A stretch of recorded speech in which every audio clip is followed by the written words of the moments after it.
It's not me saying that it'll be worse than last year. I just think that, again, with the added pressures of the Champions League, I know they had the Conference League this season, but Conference League and Champions League are two very different levels of competition. Yes, my people, welcome back to the Mids MB channel. All things football related, your home of football is right here. So as seen by the title, today we are talking about Aston Villa. Aston Villa had a great season last year, finishing 4th. Top performer Ollie Watkins getting double digits for goals and assists. Unai Emery, can his team do it again this season?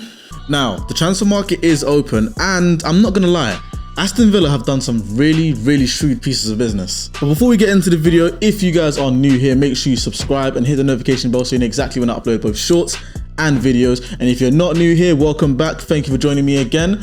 And let's dive into it. Now, Villa are a team with rich culture, rich history, and of course have enjoyed some great spells in the yesteryears throughout their entire spell in the Premier League. Now, over the past couple of seasons, Aston Villa have been a team that are relatively mid-table, steady eddies, and can kind of cause a threat to some Big Six teams. Now, over the last 15 years, Aston Villa have been a team that have kind of struggled to actually fortify themselves as a big team or even as a big threat to the rest of the, I guess, traditional top 6 teams in the country. But I think all of that is about to change.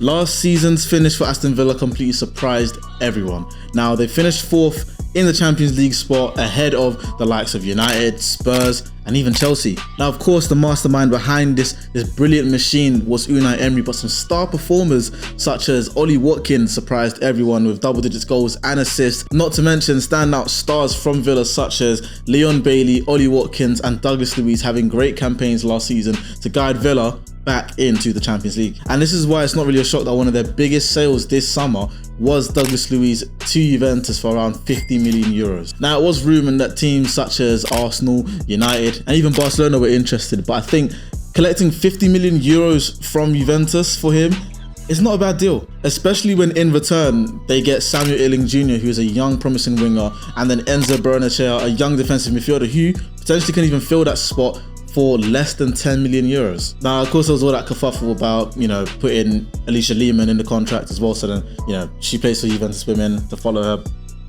We're not going to focus on that today. Hey, things we do for love. But surprisingly, this wasn't Villa's biggest outgoing. Again, so far, because the transfer market is still open, who knows what can happen. But Moussa Diaby, who they signed only a year ago from Bayer Leverkusen for 40 million euros, ended up being sold to Al Ittihad for 60 million euros. I don't know how Villa pulled it off, but hey, props to them because that is a brilliant piece of business. 20 mil profit for a player who didn't necessarily have a poor season, but didn't have a great season is great business for the team. Off the back of just 2 player sales, they have raked in over 110 million euros. And I think they're spending it quite sensibly. Now, upon getting such large sums for not only 1 but 2 of their players, a lot of teams in Villa's position have been known to squander these funds, buy players that are useless squad players, but I think Villa are really building something here. With this, they signed Amadou Onana from Everton for 60 million euros. They signed Ross Barkley from Luton for 5 million euros. Again, as I mentioned before, Samuel Illing Jr. and Enzo Barrenechea for a combined 20 million euros from Juventus,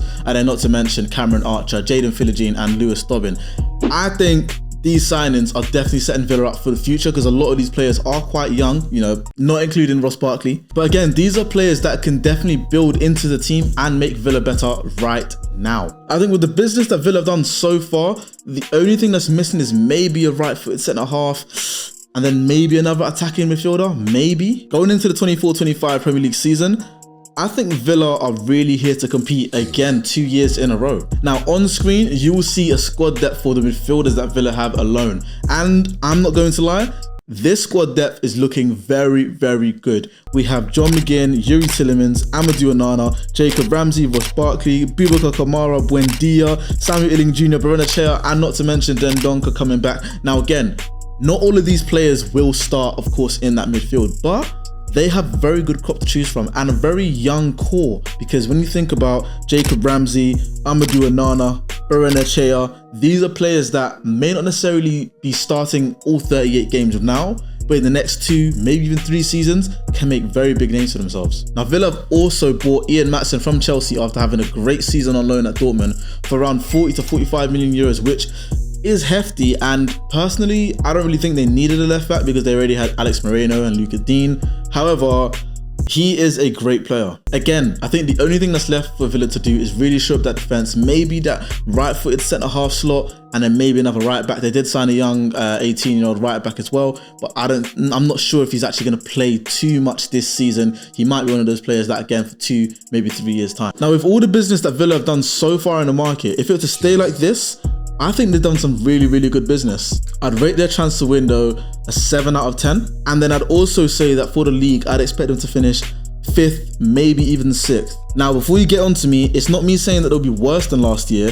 I just think that, again, with the added pressures of the Champions League, I know they had the Conference League this season, but Conference League and Champions League are 2 very different levels of competition. So I think balancing both the Premier League with the Champions League, and of course you have the domestic FA Cup and Carabao Cup, I think it might be a bit much for this team to handle right now, which could see them drop to 5th or even 6th place, but will still have a very, very good season. But Villa fans, let me know in the comments below, where do you think your team will finish this Premier League season? And are you happy with the business you've done so far? If you're not an Aston Villa fan, don't worry, I've got a lot more football content coming to cover your club. If you guys have enjoyed this video, be sure to give it a like, subscribe, and also hit the notification bell so you know exactly when I upload videos like this.